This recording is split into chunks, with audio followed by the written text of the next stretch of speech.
Le Maroc, c'est comment en tant que digital nomade? Est-ce que c'est confortable pour travailler ou est-ce qu'il vaut mieux venir visiter en tant que touriste? Est-ce que Internet est fiable? Est-ce qu'il y a des cafés, des coworking d'où on peut travailler? Autant de questions auxquelles je vais répondre dans cette vidéo basée sur mon expérience. De mon côté, j'ai été 2 fois au Maroc. Une fois à Marrakech comme touriste en 2018 et une deuxième fois en tant que nomade pendant environ 2 mois où j'ai passé du temps à Tarazout, Essaouira et Marrakech principalement en 2022. Je suis considéré comme le référent français en matière de nomadisme digital et donc c'est parti, je te partage mon point de vue. Déjà, pourquoi choisir le Maroc comme nomade? Le Maroc, en toute honnêteté, c'est un pays incroyable. La nourriture, les gens, une destination où on peut communiquer avec les locaux qui parlent en majorité français et il y a tout. Les plages, surf, villes, montagnes, le Maroc s'est vraiment développé aussi ces dernières années niveau infrastructure, internet et options de coworking, co-living pour nomades et donc à attirer des nomades, ce qui n'était pas forcément le cas avant. Ceci étant dit, c'est pas non plus un pays qui qualifierait de confortable en tant que nomade digital et c'est important que tu le saches. Même en étant dans les meilleurs coworking et co-living du pays que j'ai été testé personnellement, ça reste pas très confortable, un peu bruyant. Et Internet va parfois sauter. C'est pas non plus le plus reposant quand tu sors d'une journée de travail et que tu veux te balader et que tu passes dans le souk et qu'on veut te vendre 12 000 choses. C'est sympa, mais perso, en toute honnêteté, je préfère le Maroc en tant que touriste que plutôt que nomade pour avoir testé les deux. Je vais quand même te parler maintenant des villes idéales au Maroc en tant que nomade digital. Commençons par Marrakech qui est la capitale touristique et économique du Maroc. C'est absolument à visiter.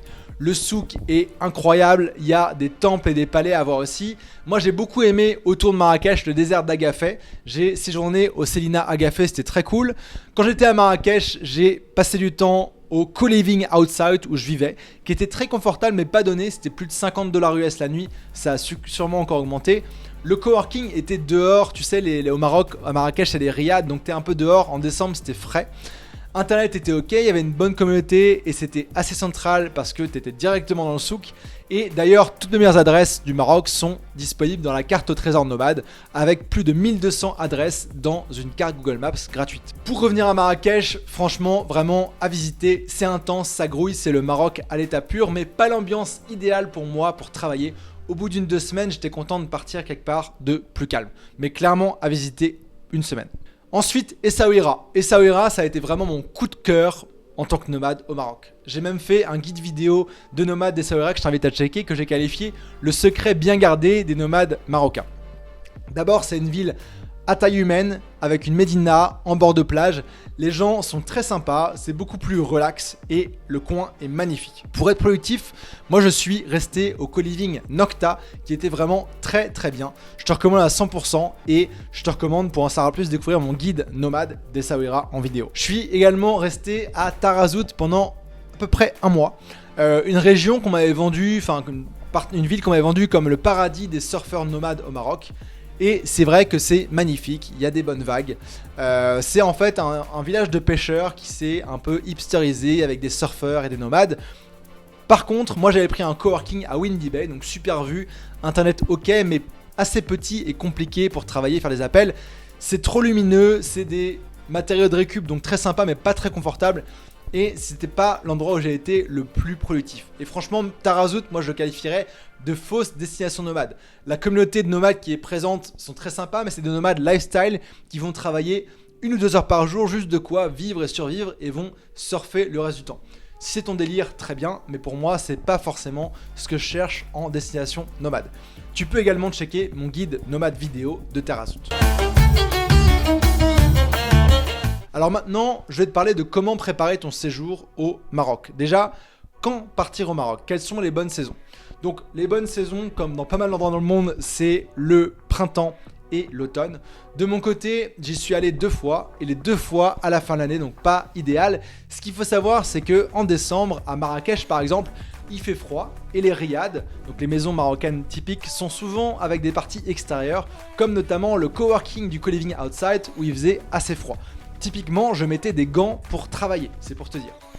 En termes de visa et formalité d'entrée pour le Maroc, pour les Européens, en tout cas pour les Français, on a un visa de 3 mois à l'arrivée, ce qui est plutôt confortable.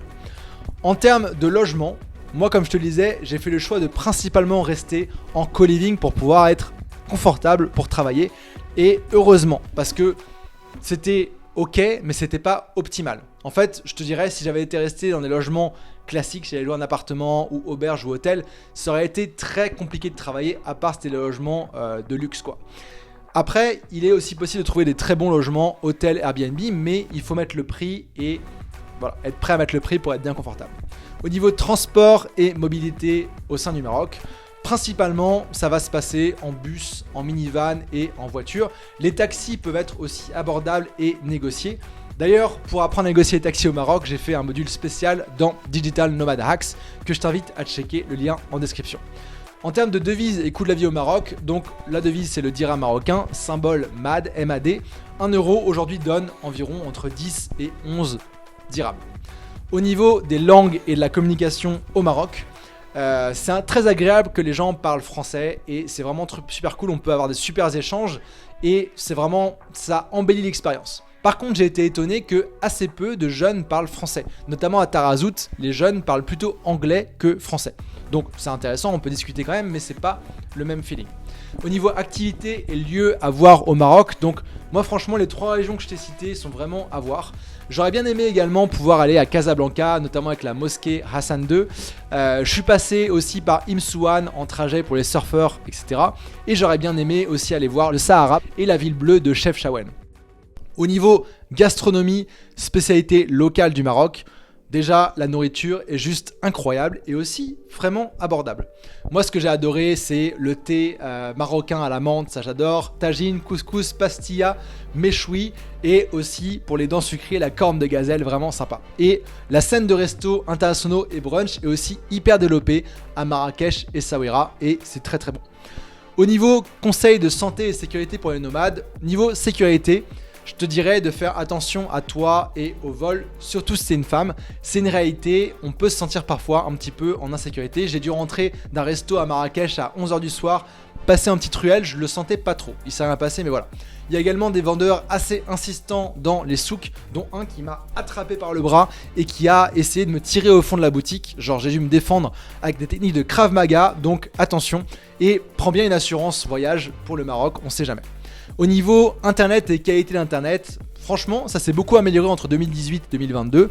C'est bien mieux maintenant et moi je te recommande quand même de te prendre une carte SIM 4G, 5G ou une eSIM pour avoir un backup. Ça va beaucoup servir parce que parfois ça saute, parfois tu vas dans un café qui est censé être bien et c'est pas bien, parfois le co-living t'as internet mais des fois c'est pas ouf, donc voilà. Donc pour ça, moi je te recommande Windy Bay à Tarazout comme coworking, Nocta à Essaouira co-living coworking, Outside à Marrakech coworking co-living. Dernier conseil pour les nomades au Maroc, franchement profite. Moi j'ai vraiment hâte d'y retourner au Maroc, mais plutôt en mode vacances et pas en mode nomade. En fait, après 7 ans en tant que nomade digital et pratiquement 50 pays visités, je remarque que certains pays sont mieux à visiter en mode touriste que en mode nomade. Et c'est ok, et c'est le cas du Maroc notamment. Donc voilà, et puis je t'invite si tu as aimé cette vidéo à t'abonner et me laisser un pouce. Les ressources mentionnées dans cette vidéo comme Digital Nomad Hacks et la carte trésor nomade se situent sous le lien, sous cette vidéo et dans le lien ci-dessous. Et je t'invite à regarder ma vidéo sur Essaouira, mon guide nomade vidéo d'Essaouira pour voir à quoi ça ressemble. Je te dis à la prochaine, ciao, ciao.